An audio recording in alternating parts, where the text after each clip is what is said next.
Well, good day, everyone, and welcome to another FS Club webinar. It's my delight today to be hosting Mark Field. Mark's the former MP for the City of Westminster. You've read his CV. We'll get into that in a moment. Today's topic is very much about the City of London and the smaller international financial centres. Is this cooperation in the future, competition, or collaboration? I think we'll be touching not just on the City of London, but very much on the global changes ahead for everyone. Now, you'll know me. I'm Michael Mainelli. I'm one of the directors of CN, and it really is a genuine privilege to be able to present these webinars. Our sponsors are an amazingly tolerant and open group of people who let us range freely across technology, economics, and finance, often with a social purpose. And I think that could be a topic for today's discussion. What is the social purpose of international financial centers? And I believe that there are, and we'll be moving on to that in the discussion. Now, the agenda today is, as ever, fairly straightforward. My job is to get out of your way and let you hear from Mark and his thoughts, and then we will have approximately 20 minutes for a good, full and frank Q&A session. A reminder for those of you who are online and those new to this, please don't email any comments or questions because I'm here with you. I won't be getting them.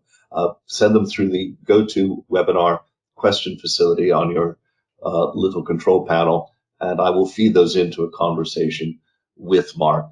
If we do have too many questions, I will be forwarding all questions to Mark, and he can answer them directly with you if you feel that there's a direct question that you'd like to ask. So those are the mechanics of it.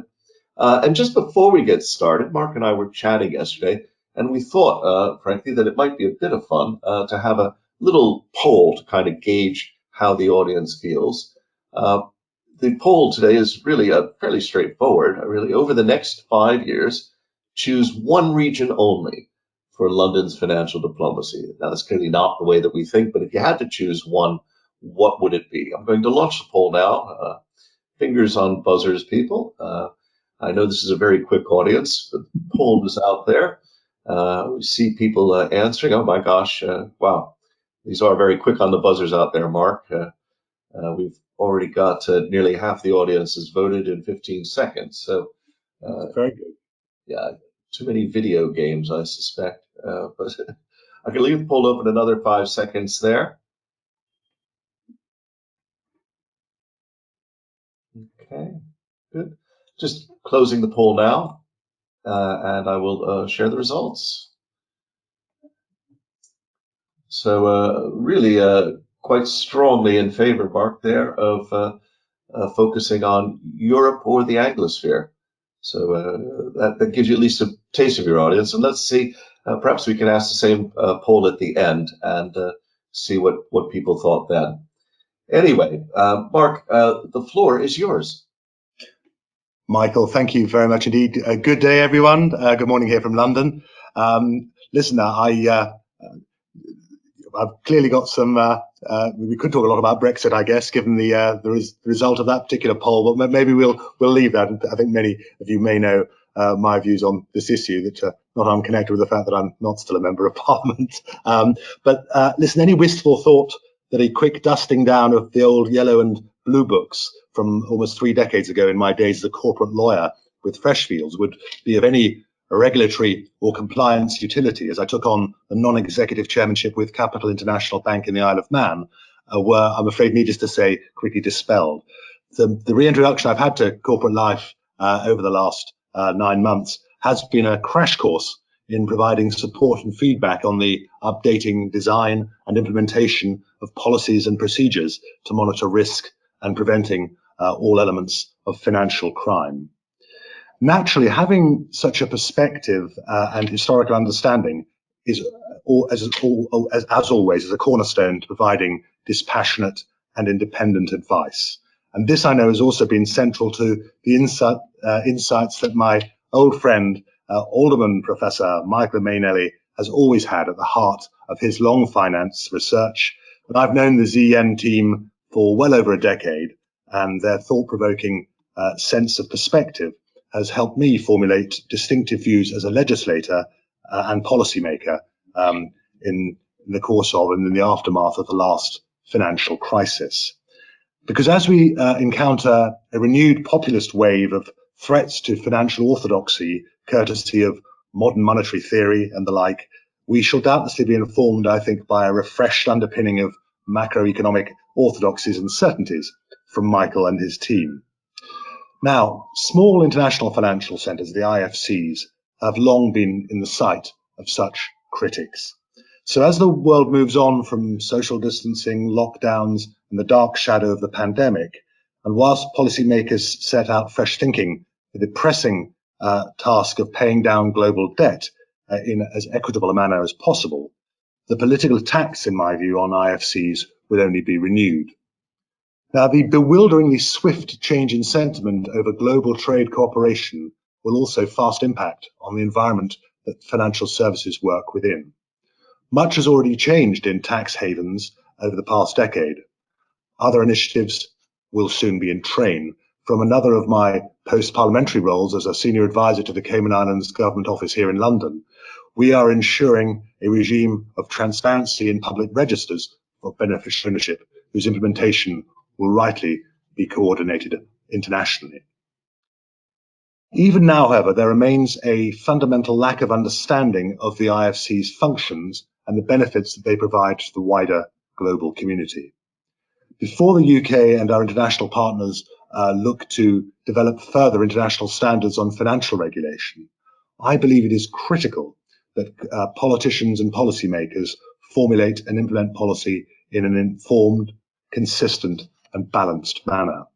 As such, it's vital that a dispassionate view of IFCs is taken that looks sensibly at the benefits they can offer to the City of London, to our nation, as well as to the broader global financial system. The UK, of course, has a unique position in this debate. We have a constitutional relationship through our Crown dependencies and the overseas territories, with half of the top 30 overseas financial centres. Of course, we've got to be wary that a further wave of standards and regulations may well be imposed in some jurisdictions, yet overlooked in others. Not only would this be incompatible with the need to find a global response to the formulation of new financial regulation, but it risks undermining the UK's financial sector and the wider British economy, which is a major recipient of investment capital raising through small IFCs. Now, the international financial centres, many of which are listed on the slide in front of you, are valued above all for their political stability and the regulatory simplicity, and are used, of course, by the global financial community for a variety of reasons.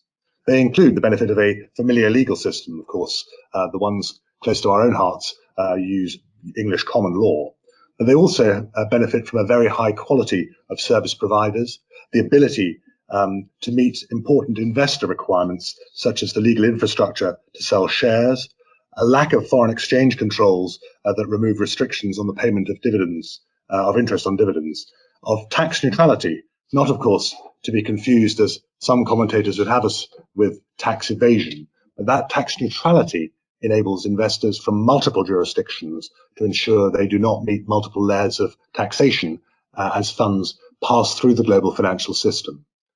But as I say, the legal neutrality that ensures that no one and no one nationality is given special treatment is also something that I think, particularly in a more populist, protectionistic world, will become an even more important selling point.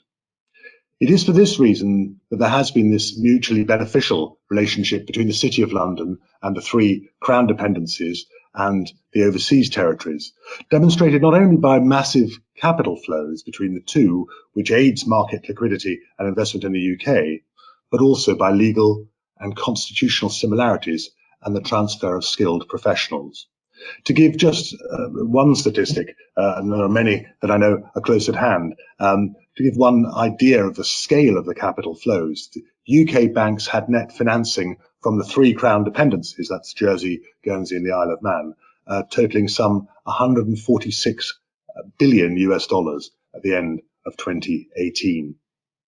These benefits, I think, are often overlooked or perhaps conveniently ignored. That in part is a result of small IFCs' relatively low profile and their absence from intergovernmental bodies such as the OECD, which now, of course, design many of the global financial regulations. As governments grapple with the health impact of COVID-19, attention will, I think, soon turn to the need to provide functional economies moving forward. As in previous financial crises, liquidity will, I think, once more take on an increased importance. Indeed, an impending global credit crunch has already persuaded some economists to argue that providing liquidity will be more important than stimulating demand right now. It's this very type of collective investment vehicle, domiciled in places like the Cayman Islands, Jersey and Guernsey, that provide crucial liquidity to business and governments alike by channeling investor capital into the ailing global financial system. I think there now needs to be much greater understanding of the role and the proven benefits provided by small international financial centres as part of the City of London's transaction chain. Let's start to dispel some of the popular myths that surround such centres. First, the myth somehow that the IFCs have a negative impact on growth of the global economy. In reality, many of the small IFCs are able to offer a stable, well-regulated and neutral jurisdiction through which to facilitate international and cross-border business. Investment channeled into small IFCs will often provide further investment opportunities, competitiveness and access to capital markets for business and investors in both the developed and emerging market economies.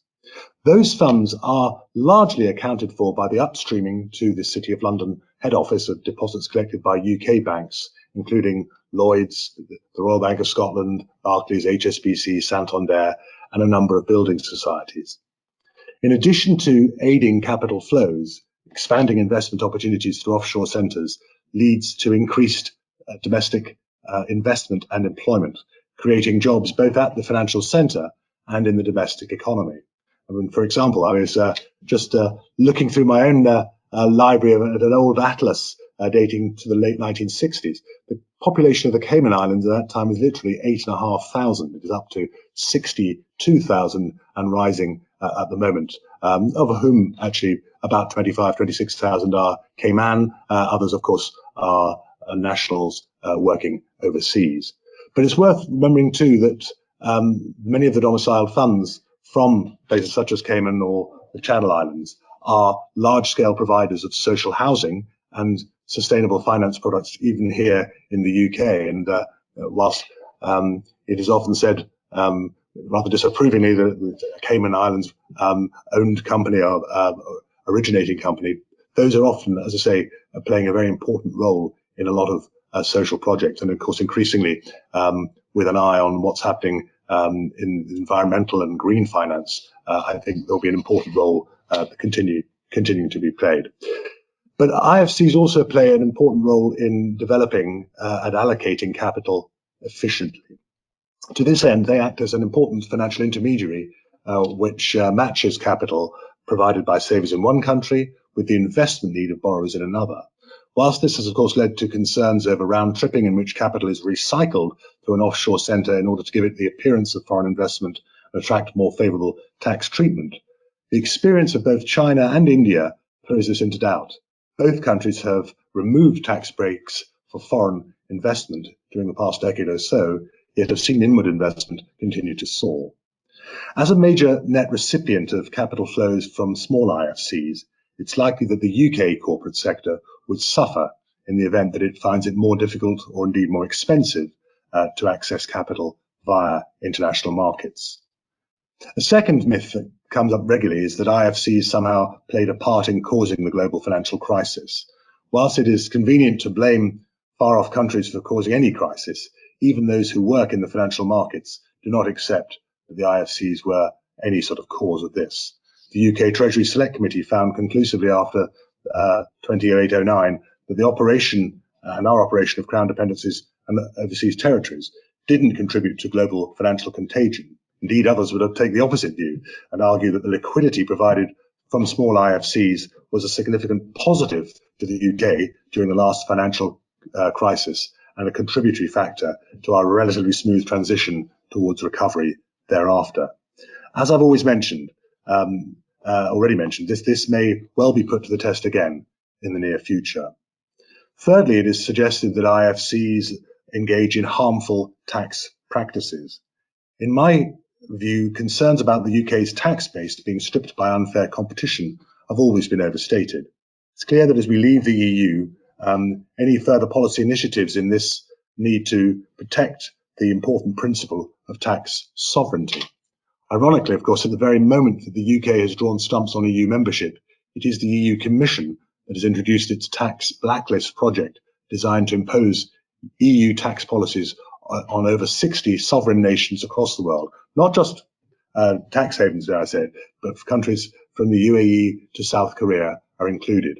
Now, in fairness, it is worth noting that cross-border coordination on tax, money laundering and counter-terrorism financing has, of course, been in place courtesy of initiatives now from the 37 nations of the OECD and the Financial Action Task Force for some 2 decades or more. The Obama administration, of course, unilaterally imposed the FATCA, which required other countries to collect data to assist US tax collection, US citizens and corporations domiciled elsewhere. However, the EU's initial tax blacklist plan was thwarted by OECD pressure some 5 years ago. But having returned from the drawing board, its relaunched proposal in the following year, in 2016, rested upon 3 pillars of tax transparency, fair taxation, and compliance with the base erosion and profit shifting requirements that the Organisation for Economic Cooperation and Development had long stood up for. Unfortunately, one of the unintended consequences of Brexit is that the UK's voice, and in particular that of the City of London, will no longer be heard standing up against what is likely to be an unprecedented subjective power grab that may well inadvertently adversely impact the UK's international financial centres. Needless to say, the demands for fair taxation are likely only to become louder in troubled years that lie ahead for a post-pandemic global economy. The notion of fairness is both subjective, but also likely to be fast changing in these times. The most intrusive aspect of the EU's insistence on fair taxation is the need for countries with low corporate taxation regimes to adopt economic substance in order to qualify for double tax relief or regulatory equivalence. This will, of course, mandate companies to maintain staff, premises, and designated expenditure if operating in a lower or zero tax regime. Frankly, that is a monstrous encroachment on sovereignty. And in the midst of internal differences over the EU's own pandemic bailout scheme, it's perhaps unsurprisingly that economic substance provisions have not been tested for compliance within the EU, yet the EU Commission wishes to apply them extraterritorially. Now, from the City of London's perspective, I believe it is crucial that the UK now fully engage in Paris at the OECD, whose work is driving a consensual level playing field on global taxation, which I think has been both remarkable and praiseworthy. The EU Commission is going well beyond established OECD standards in purporting to set an independent and more aggressive agenda, and it will compete directly with the OECD as the international standard setter. Whilst it's often talked about, of course, as the OECD being the rich man's club, it also contains some 15 non-EU members. And one of the key problems, I think, is that much of the EU's assertion in the area of unfair tax and tax leakage caused by small IFCs is underpinned by sentiment rather than any empirical research and evidence. It's often thought that international financial centres do not benefit developing countries. Now, small IFCs have been accused of supporting capital flow out of developing countries, yet they are often playing an important role in aiding development by enabling those countries effectively to rent financial expertise from other countries whilst they develop financial centres of their own. Crucially, they also offer investors greater protection of their property rights against domestic potential political uncertainty.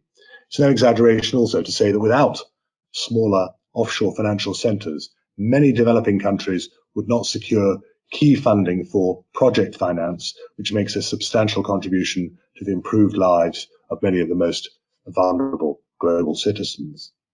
Furthermore, the Financial Action Task Force over the past decade has given many of the IFCs a positive assessment in meeting their own independent recommendations on anti-money laundering and terrorism finance. In fact, centres such as the Channel Islands perform better in fighting financial crime when compared with major countries such as France, Italy, the US, or even, dare I say it, the UK. So if the EU continues down this path of selective blacklisting amidst its own selective criteria, what will this mean for the hope of the international standards in the financial services sphere? I think that we should stand behind the OECD in championing a consensual cooperative path on tax policy development in the decade ahead. Build upon the work that has happened over the last 10 to 12 years, because if this approach is now torn up and the EU imposes a politically driven domestic policy on others without consultation, it's surely naive to think that the US, China, or ASEAN will simply allow the EU to build a global framework suiting its own interests without retaliation. We've already seen the early and quite damaging signs of tit-for-tat retaliation in the imposition of, as the US and China trade skirmish plays out. Surely it isn't only free traders amongst us who believe that cooperation rather than conflict, particularly on tariffs, is the right way forward. In this world of uncertainty and economic conflict, Professor Manelli is, I think, wise to observe that IFCs should continue to carve out opportunities where onshore regulators have not created sensible wholesale finance and international trade regulations. IFCs walk on what he describes as a tightrope of paradoxical claims, small and nimble enough on the one hand to execute rapid change when laws impede sensible decisions, but also presenting themselves as havens of stability in avoiding hasty and populist legislation.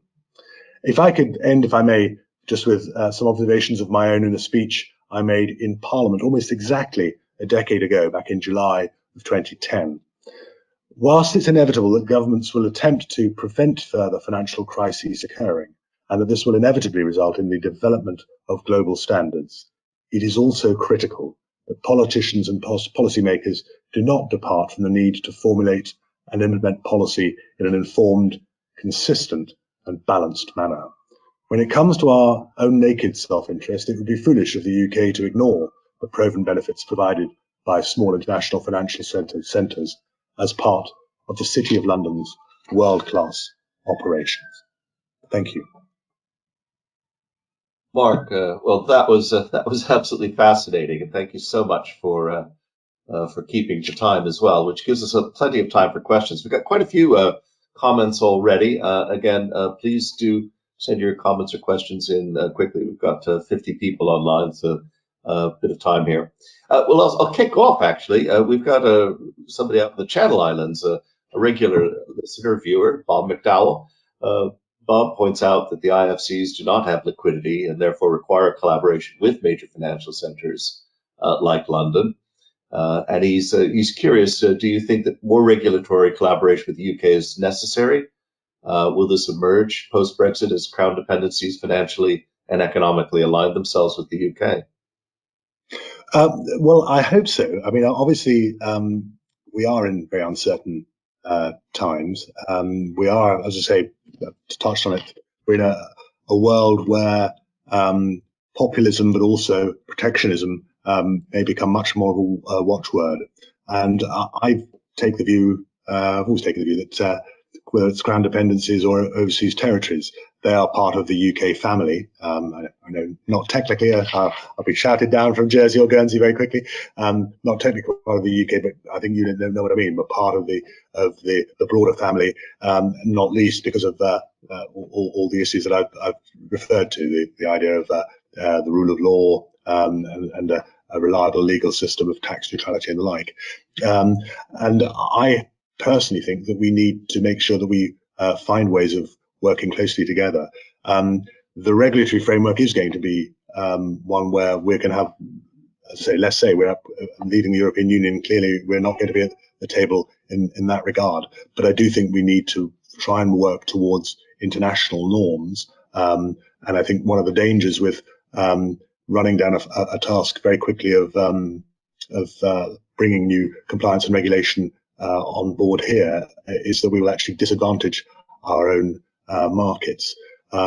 But no, I'm very hopeful that again, looking at the way that these crown dependencies operate with significant levels of expertise in each of the particular islands there, that they should look towards the city as being a very much a safe haven for ongoing cooperation.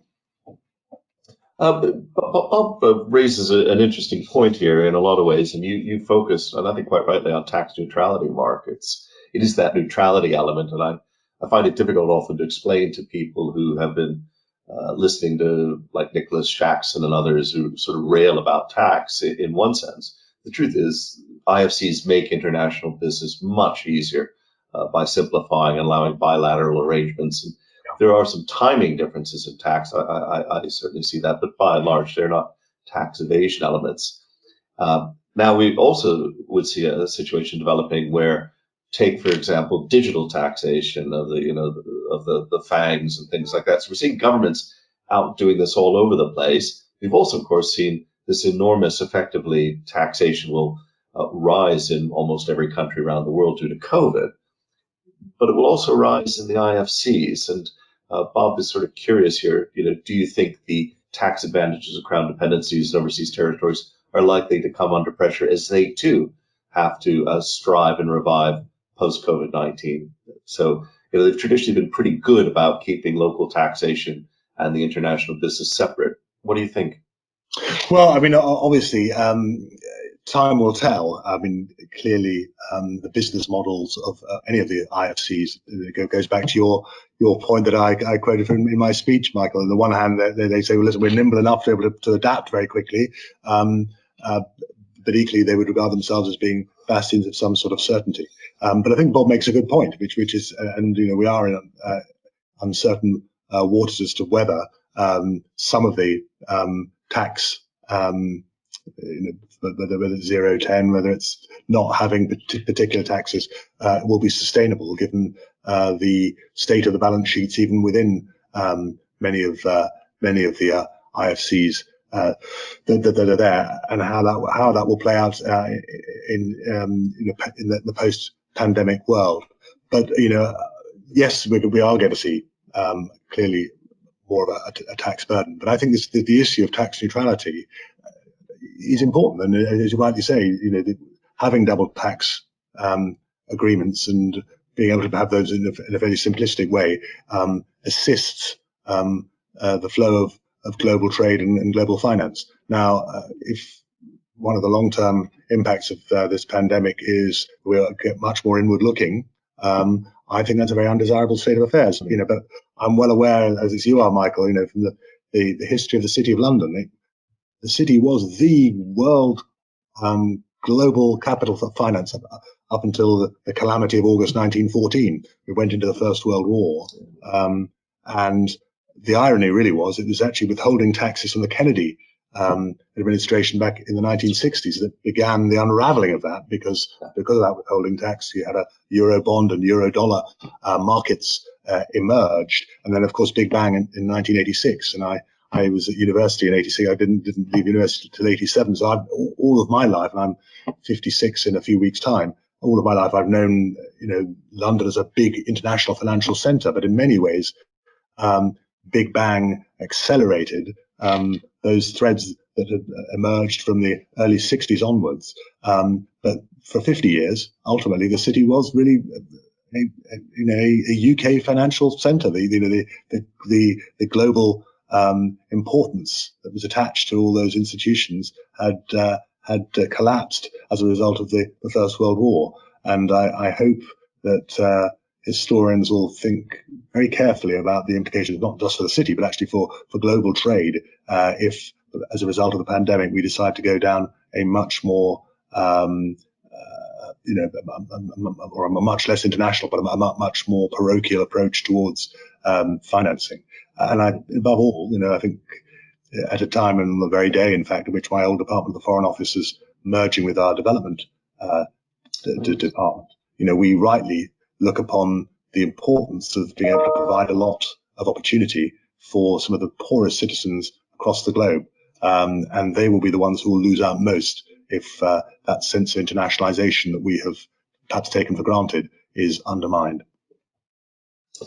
Yes, it's salutary to be reminded that London really was quite moribund, really up until about 1984, and what little there was built on other people's mistakes. The U.S. withholding, in fact, in many ways, we're built much more on other people's mistakes than we've built on any deliberate purpose. And in some ways, IFCs too exist because of the confusion that is induced by short-term thinking. But we've got a couple more comments out here. An interesting one. I have to take this one and bounce it to the top of the queue. Is from a dear friend, Bevan Killick. And the reason I have to bounce it to the top of the queue is Bevan's dialing in from New Zealand, and I want to take his question before he goes to bed. And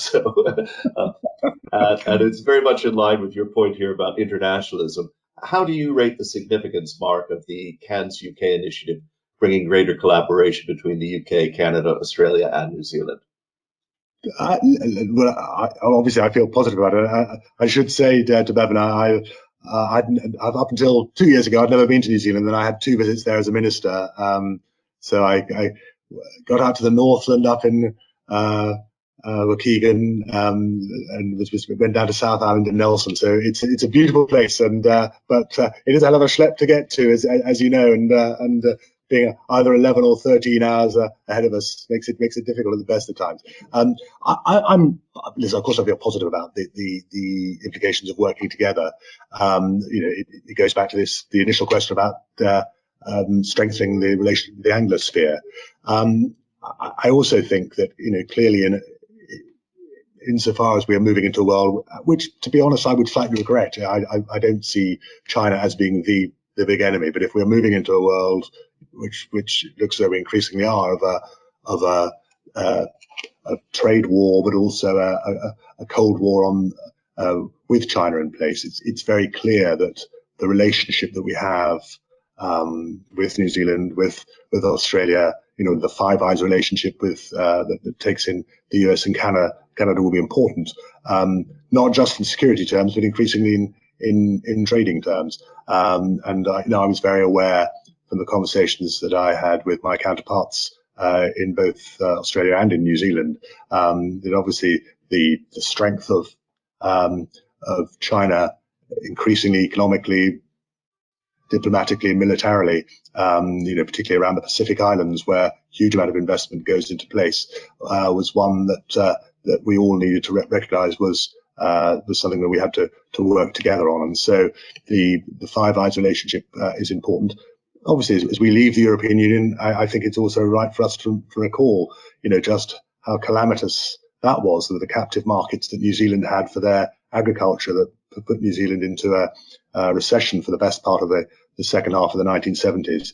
And obviously, things won't go back entirely to the way they were before, but I'm sure that there will be important ways where we can continue to cooperate. But it will be, I think, in trading terms. But again, it goes back to this issue of values, the values that we have in common. And one thing that one is very struck going to Australia and to New Zealand is rightly, many political leaders regard themselves as being within Asia, and therefore it is all the more important that the recognition that the values of a rule of law, of a free press, things that perhaps we take for granted, are now things that are going to be increasingly under threat. But they are the values that underpin the strength of the relationship between those countries of the Anglosphere. Well, I must say, Zooks sounds a bit to me like a 1950s cartoon swear word. Zooks, Batman. But yeah, I think we're going to be working on a lot of these new relationships. Another acronym city along with BRICS and all those other things that have come up.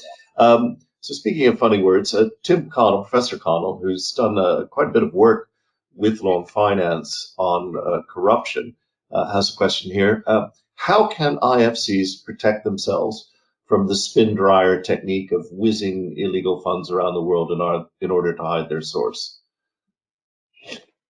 Well, I think with some difficulty, but in many ways, because the scrutiny is greater when it comes to money laundering, terrorism finance, or generally sort of tax evasion matters, the IFCs have to take a view. Either they're going to take a view that they will be open to all funds, or they're going to put the structures in place,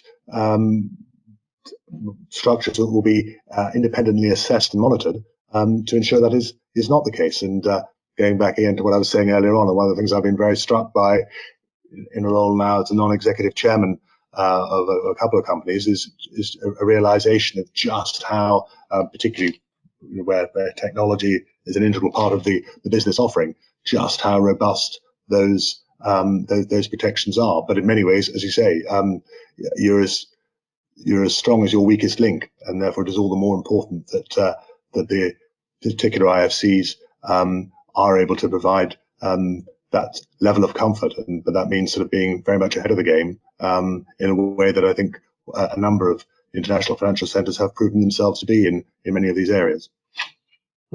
It's always surprised me, Mark, that there hasn't been sort of a branding approach to this where, I don't know, a dozen IFCs have pulled away from the pack very clearly. It's always been this sort of almost negative, FATF said this or OECD said that. You had to dig into it quite deeply, and you dealt a lot on just kind of general reputation. I guess I know where Jersey is. It seems okay.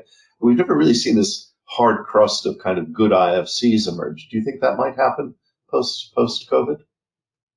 I don't know. And I think one of the reasons that hasn't happened is that there has been a sense that if you just try and undermine your neighbour to say that your regulation is better, than actually you're playing the hands of critics who won't want to see any of the nuances, but will actually just want to concentrate on some of the negativity that comes into place.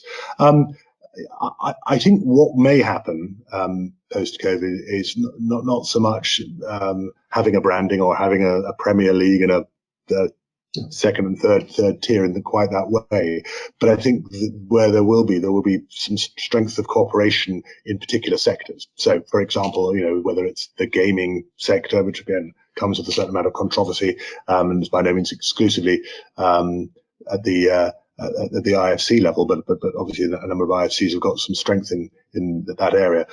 May well be investment funds, the private equity funds, to try and work closely together and to develop a brand according to products. And as I alluded to as well, I think the whole issue around sustainable finance, green finance, clearly something that is going to be regarded as important, but politically very salient in the years to come. That seems to be a good area where, particularly with the investment fund dominance, that there will be one or two of the IFCs who will be able to make a name for themselves in that sort of sphere. Mark, a couple of listeners are interested in your thoughts on data sharing. So take, for example, we seem to have different regimes around the world. So we've got GDPR in Europe. China and India seem to think that data is the states. The Americans are a bit anarchic. This seems to me as a future battleground as well. Where do you think IFCs should be standing on these issues? It is interesting. I'm not sure necessarily that there will be a particular role that IFCs will have on this, but it does seem to me at a fundamental level that, as you say, there is not going to be a global norm on data sharing that is going to emerge. And it's also the case that, we shouldn't necessarily assume that all the countries that we regularly have strong dealings with will necessarily be on our side of the divide on this. And as you say, you touched on two very large nations, China and India, but there are a number of other countries, I think, in Asia that will take a more or less liberal view towards data sharing than would be regarded as a Western norm. So I think probably from that perspective, the IFCs will be reluctant to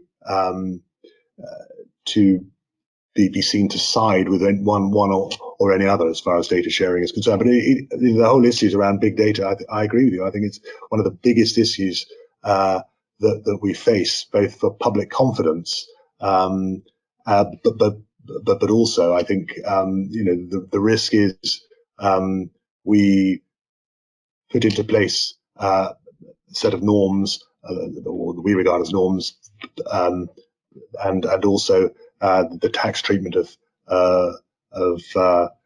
to technology companies, which could quite quickly unravel. And I think that the danger is, again, if we're standing up for a values-based approach towards this sort of issue, we need to work together with those who buy into our values. And the danger is there would be too much of an opportunity for arbitrage, I think, if we have particularly strict rules, given the importance of technology and the desire for many jurisdictions to have large technology operators working within them. And we're seeing this as played out in a small way, obviously, so far with Huawei, with the idea of TikTok having their European base here in the UK.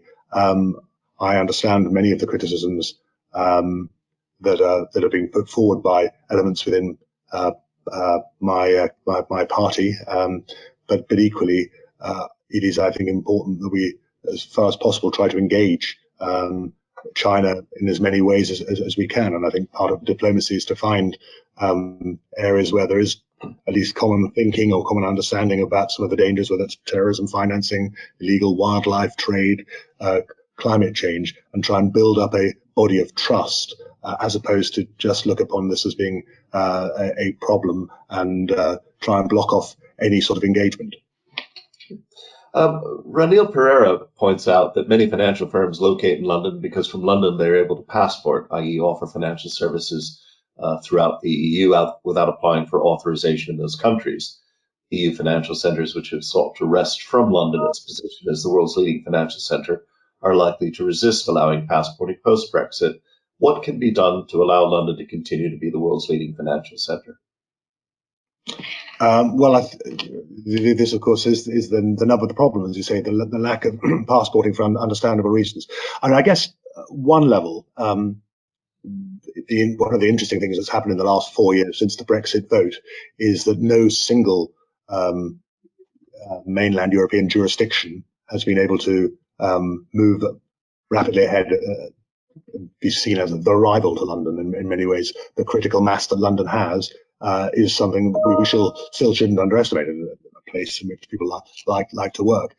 But equally, that lack of passporting will become an issue, particularly if a lot of professional services firms become very cost conscious. I think many of the larger operations have just took the view as soon as it was evident that we were heading for a hardish Brexit.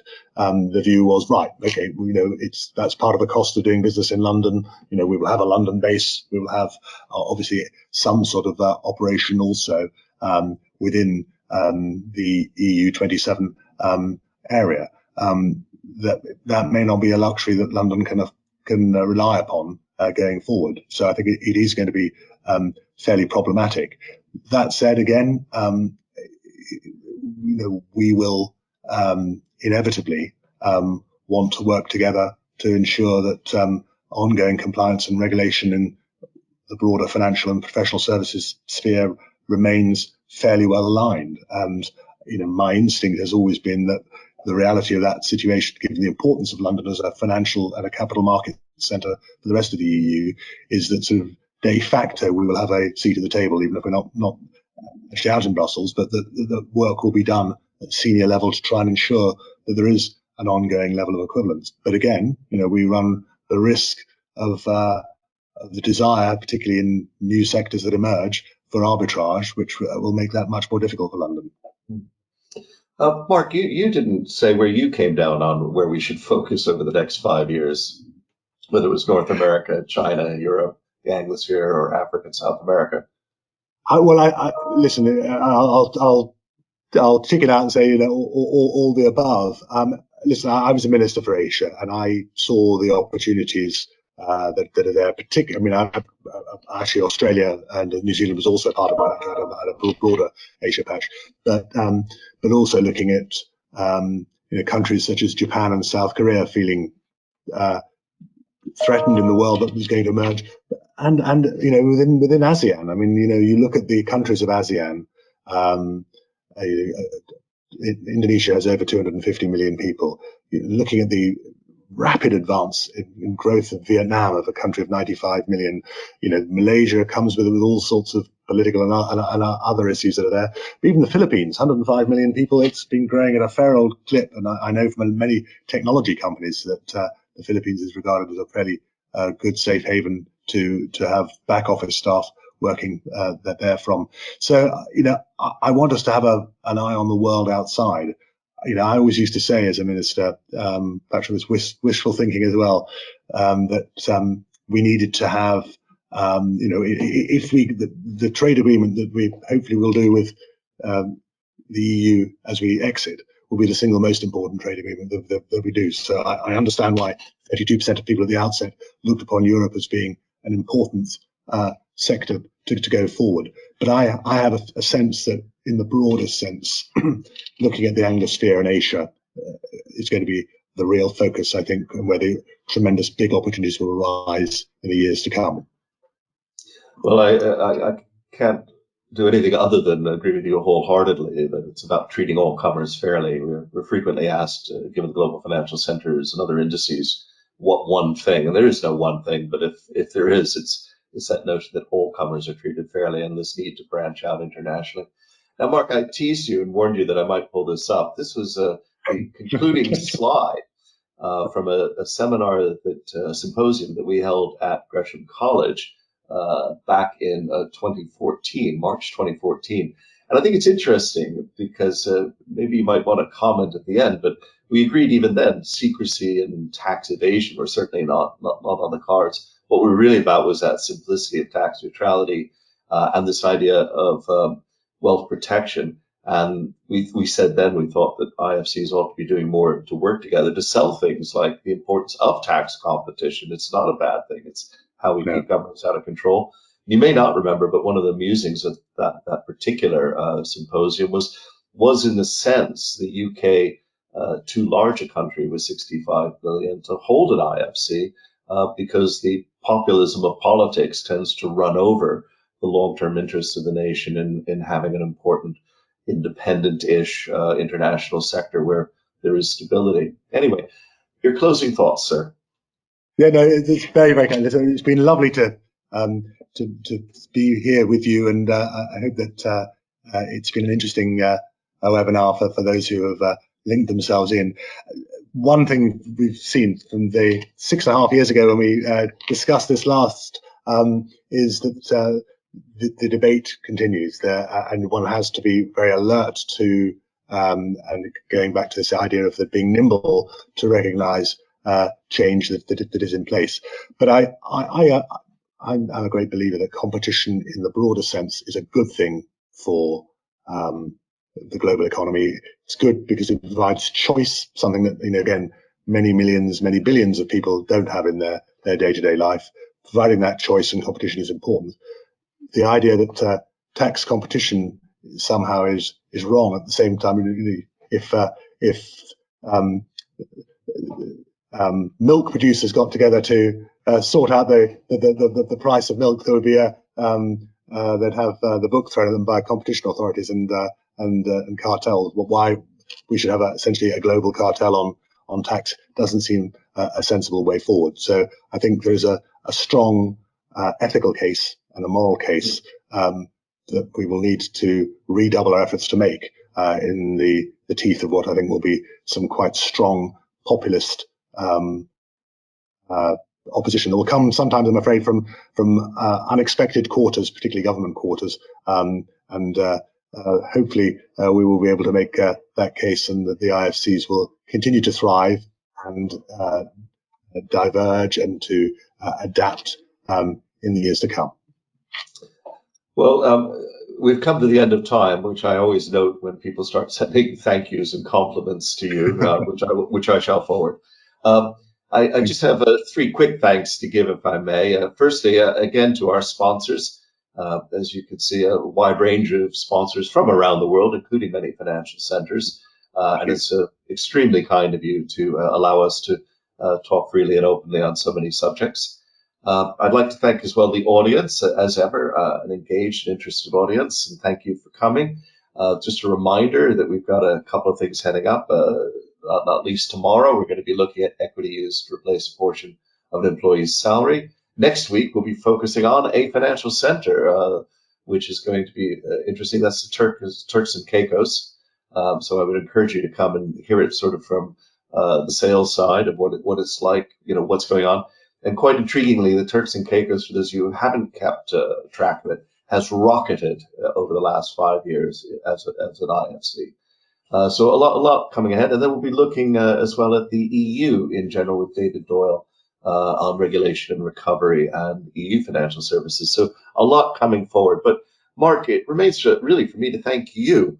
I think it's always been impressive. I remember when we met, in fact, I think it was closer to 20 years ago, 25 years ago.